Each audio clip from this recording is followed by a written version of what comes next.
how to manage friends. I was promoted at work 7 months ago. It's a job where I was an entry level initially, and now I'm the boss of people I worked alongside, some of whom I would call genuine friends, and another who used to actually be my boss. My new manager pulled me aside recently and said I need to be harsher on my staff. That's not the exact word she used, but apparently my staff have been getting away with way too much. In hindsight, it's not a totally unfair statement, but I'm unsure how to manage people who are my friends and don't like listening to me when they used to actually be my boss as well. Yeah. And this is from Numerous Improvements. So numerous improvements. This is really hard. This is really difficult. In fact, in the military in the US, they will not allow you to become a commander over people who used to be your peers because it is so hard. So, wow. First of all, I feel your pain. So here are a couple of things to do. I think when I've been in this situation and either I have a person who has been a friend who's now reporting to me, or I'm reporting to a person who used to be a peer or a friend from school or something like that. In both situations, a really open conversation about how awkward it is really helpful. So just sitting down with your team and saying, look, to the maximum extent possible, I want to stay on a level playing field with everyone. Like the key to being a good boss is a good relationship. We've got that down. The awkward thing is now I have some authority that you don't have. So I'm going to lay that down to the maximum extent possible. And to say part of what, being a job, it's not a value judgment. Being a boss is a job for which I get held accountable. And one of the things I get held accountable for doing is telling you the kind of things that you need to know for you to be successful, for the team to be successful. And so because I care about you, I'm going to tell you those things. Like go back to radical candor, first principles. I mean, if your job as a boss, like if we go back to this framework about what the job of being a boss is, it starts with you at the center. The next concentric circle is your relationships. And only when your relationships are good can you fulfill your responsibilities. And as a boss, you have three basic responsibilities. You need to create a culture of what I call guidance, but what most people call feedback. You need to build a great team, and you need to get shit done. Those are the three things you need to, no matter what kind of industry you're in. Those are the three things that bosses do. And so you need to make sure that you're using those relationships to help you create a culture of feedback. And again, it starts by soliciting feedback. Should be easier for you to solicit feedback from these people because they already know you, and then that gives you the opportunity to lead by example and to reward the candor and to show people that feedback is a gift that we give each other. It's not a way of establishing dominance or kicking each other in the shins.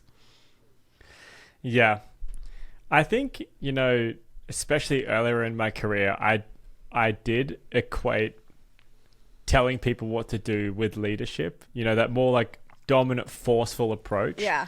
And it's just absolutely not. Telling people what to do just doesn't work. Yeah. Nobody wants to be told what to do. I would say the approach you shouldn't take is to tell them off publicly first.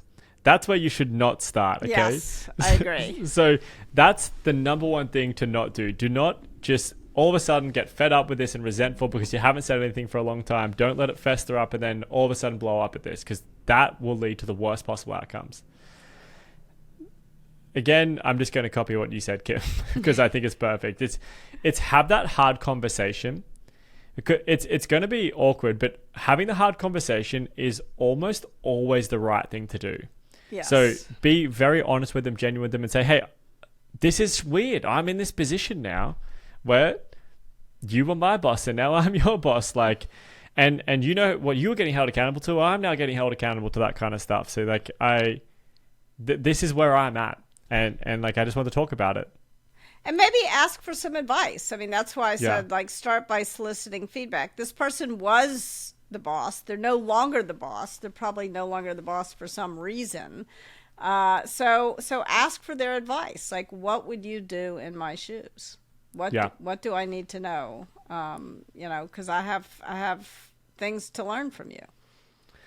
And then the second thing I would say is don't give them free passes at all. So as a boss, you have a set of standards and a set of expectations on your people, and you need to hold everyone accountable to the expectations that you've set.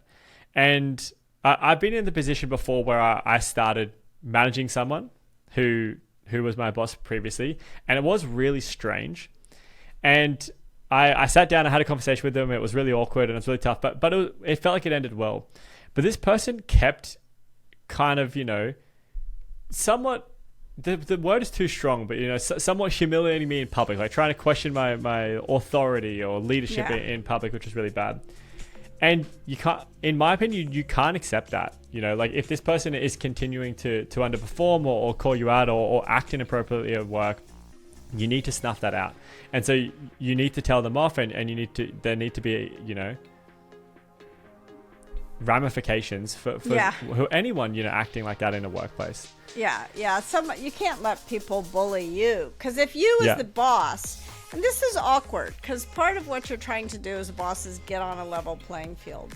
But if you allow people to bully you, how are they going to treat other people on their team who aren't their boss? And there's another story about this in Just Work, about a time where I had an employee and I allowed him to sort of bully me. And then when I found out what he was doing to other people, I was really horrified. And I realized, it's my job to say, look, I'm open to feedback from you, but this is not feedback. This is bullying, and it's got to stop. Yeah. I completely agree. However someone treats the boss is only generally a fraction of how they act elsewhere. Yes. And we've seen that too, where someone can be absolutely delightful to me, but then being an asshole to others. Yeah. And you need to find that out. So be really conscious of that. But yeah. And I guess like the one thing I'd say is that in that situation where I was managing someone who I used to be managed by, when they kept not meeting expectations, not doing their job, and kind of like challenging me, so like in public and stuff like that, I called them out. I end up sending them home, and it was this big awkward blow up. But our relationship got so much stronger after that because I held my ground against them as well. So I would say like a big part of this is that you do just have to back yourself even when you don't have all of the information. Yeah. You just need to own the outcomes of your decisions. Yeah, exactly. I mean, if you're worried about your relationship, if you're not confronting someone who's treating you sort of disrespectfully because you're worried about your relationship, like your relationship is not going to be good with that person. Yeah. You can't allow that. If you care about the relationship, you can't allow that kind of disrespect to happen. But you need to remember also, I think, as a manager, that there's two definitions of respect. One is about sort of the respect that every single human being owes to every other human being, the basically respect for each other's humanity and for how we feel and how we are in the world. And then there's another definition of respect, and that's something you have to earn, respect for your skills. And so you need to remember that you have to earn the second kind of respect, but that you should insist that everyone treat each other respectfully. It's a shame that one word has two such different definitions. Yeah. It's confusing. Well, let's wrap this one up. And the final judgment for numerous improvements is, number one, have a hard conversation with them. So sit down with them, tell them what's going on, and ask for their advice. And then the second is that hold them accountable to the same expectations that their role deserves. They don't get any free passes. Yes. All right. Numerous improvements. You have been advised.